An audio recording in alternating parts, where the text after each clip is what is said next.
Hello, algebra students. Mr. Lawrence here with your second part of your review video. You'll be having the tests in the next day or so. Not sure which day you're watching this, so I believe the test is going to be Friday of this week. Anyway, we need to learn how to factor trinomials now. We already know how, but we're going to review it. Now remember, we take the first term and the third term and we multiply them together. We get 30, right? Remember, of course, we always check for GCF. There is no GCF between 6x squared, 29x, and 5. There just isn't one, other than 1, and that doesn't do us any good. And it's not a perfect square trinomial. How do I know 6 isn't a perfect square? 5 is not a perfect square. So I multiply the two together. Now, because of this sign right here, I know that I'm going to subtract 2 factors of 30 to get 29. Now you can list all the factors of 30 out, but if you see one as you're listing, please stop. For example, I know that 30 minus 1 is 29, right? Well, the only problem is I want a negative 29. So I'm going to do 1 minus 30. Okay, now I'm going to rewrite this trinomial as a polynomial with 4 terms. And I'm going to go 6x squared. Now I have to pick one of these to use. It doesn't matter which one I pick, but I have to pay attention to the signs. The 1 is positive, the 30 is negative. I think I'm going to do the 30, and I put an x on it. Then I'll have to do plus an x minus 5. Well, now I'm ready to group. So I'll group the first two terms. I'll group the second two terms, always grabbing that sign. I'll stick a plus in between my quantities. Looks like my GCF of the first pair is going to be 6x. So I'll divide both terms by 6x. And remember, the GCF doesn't disappear. It becomes 6x times the quantity of x minus 5. Right? X divided by x cancel. 30 divided by 6 is 5. It's negative. Okay, here I don't really have a GCF to pull out. I'll just write that down. Now if I look at this problem, excuse me, I thought I was in highlight mode. Let me change that. If I look here, and here I see three numbers. I see 6x, x minus 5. Over here I see x minus 5, allowing me to say that the x minus 5 factor is common. And so therefore I will factor it out.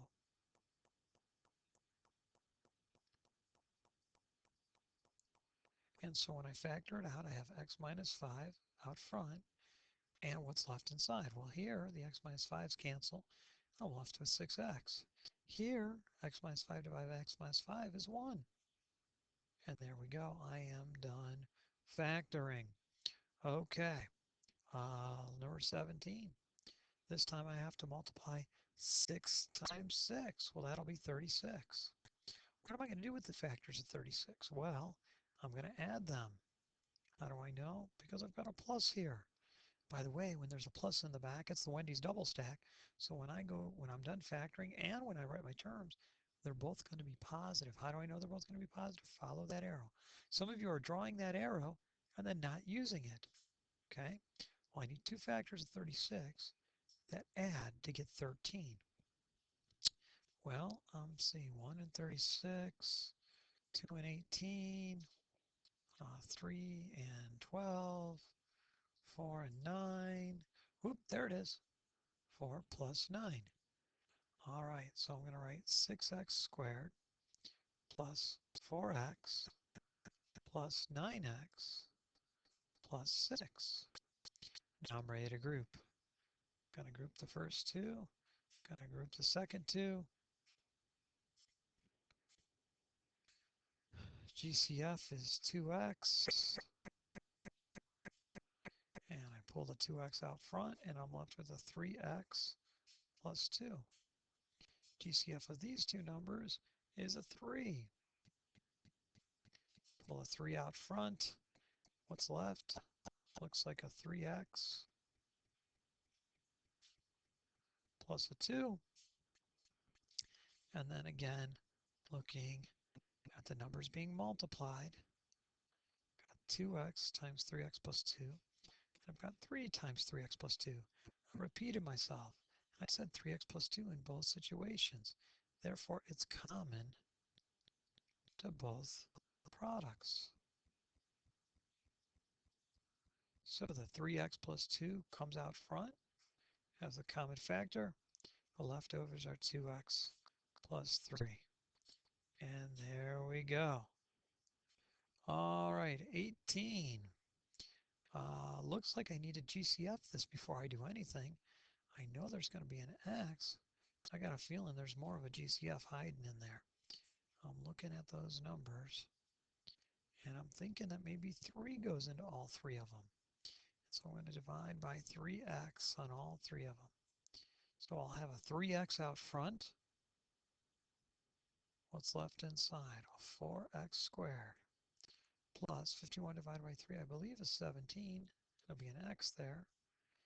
And then a minus 15.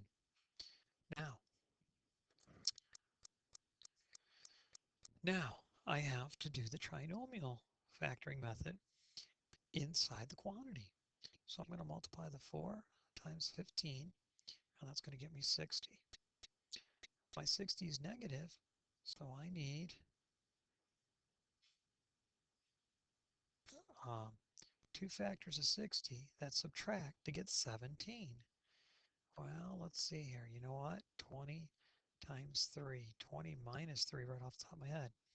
And notice I need a positive 17. The larger number gets to be positive. Okay? If this were a negative sign here, the larger number would get to be negative. All right, so I'm going to rewrite inside the parentheses. I've got 3x, then I'm going to go with 4x squared plus 20x minus 3x minus 15. And I'm ready to group. I'm going to group these two. I'm going to group these two, sticking a plus in between those.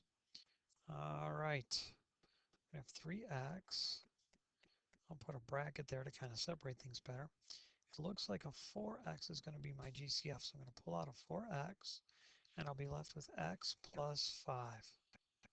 Here, I'm going to pull out a 3, but I notice the 4x squared and the 20x are positive. These are both negative, so I'm not going to pull out a 3, I'm going to pull out a negative 3. That will change both signs. And one last step. Remember that 3x is still out front. I don't multiply, I'm not distributing them. Okay, my common factor inside the brackets is an x plus 5. What's left inside? A 4x and a negative 3. 4x minus 3. And there we go. I am finished. All right. Last section, we're going to solve. And this is the newest thing we've done. Well, let's see here. First of all, I've got 36x squared minus 9. Remember that to solve quadratic equations by factoring. Oh, first we want them to equal 0. First thing is we want them to equal 0. This one equals 0, that's good. Second, we only know how to factor. We need to factor to solve these quadratics. Now remember, the first type of factoring you should always try is GCF, and I see a GCF here of a 9. I'm going to factor out a 9, and I will have 4x squared minus 1. That'll equal 0. Looking inside the quantity, I see I have the difference of perfect squares. This is 2x. This is 1. So I'm going to get 2x plus 1 and 2x minus 1, all equal to 0. Now I got to check my quantities, and I actually have 3 quantities here. I have this quantity, I have this quantity, and I also have this quantity. It's not in parentheses, but it could be. I could put parentheses around it, just be unnecessary. And I set them all equal to 0. Now 9 equals 0. That's never true, so I ignore the 9. Okay. Then I take the 2x plus 1 set it equal to 0, and I use my inverse operations because it's linear. That part of the expression is linear. And I listen to Saddam, and I get that x equals negative 1/2. Then I have to take this 2x minus 1, set it equal to 0, use my inverse operations. I get 2x equals 1, divide by 2, divide by 2, x equals 1/2. So this problem actually has two answers.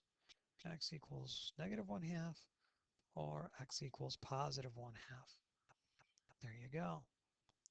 All right, number 20 is a very similar problem. I don't see a GCF. It's trinomial.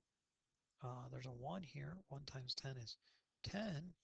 I need two factors of 10 that add to get 7.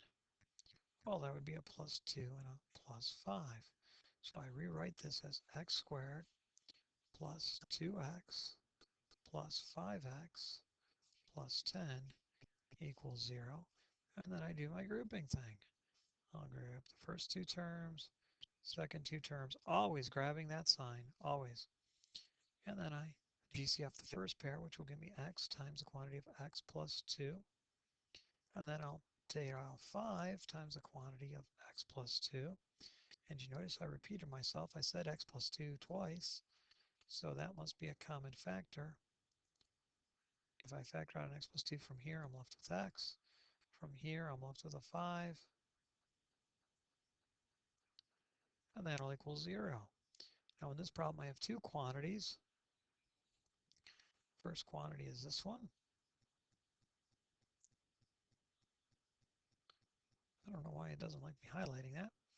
And the second quantity is this one. I set them both equal to 0.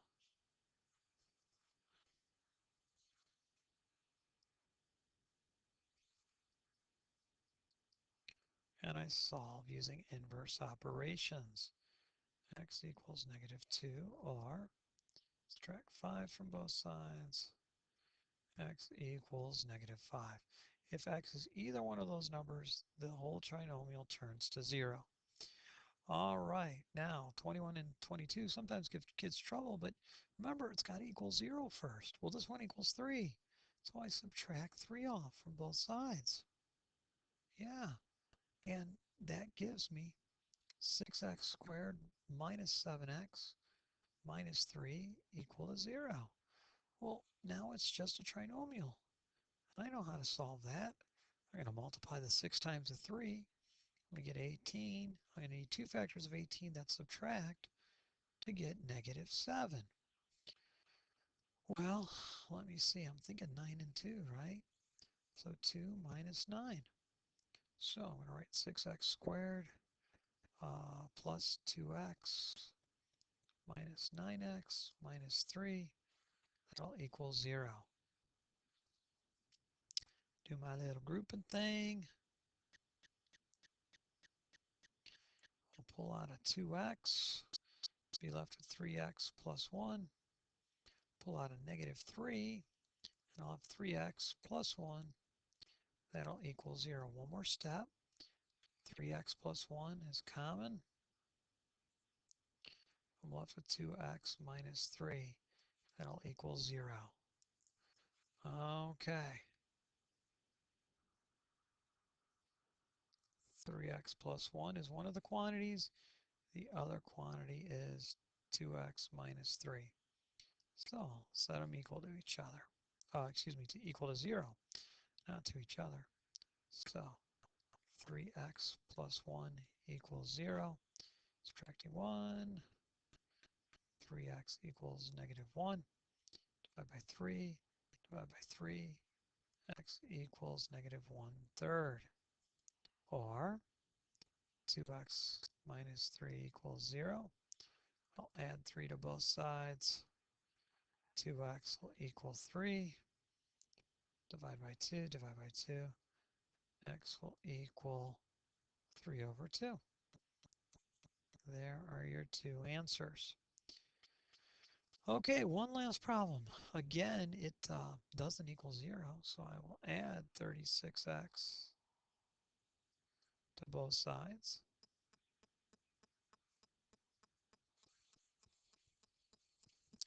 When I do that, I get 16x cubed plus 48x squared plus 36x equal to 0.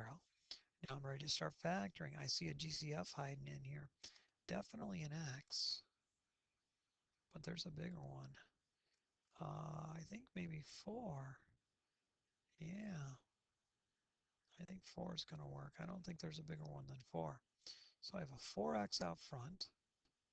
Then I'll have a 4x squared plus a 12x plus 9. That equals 0. Now I'm ready to factor on the inside. I think I have a perfect square trinomial on my hands.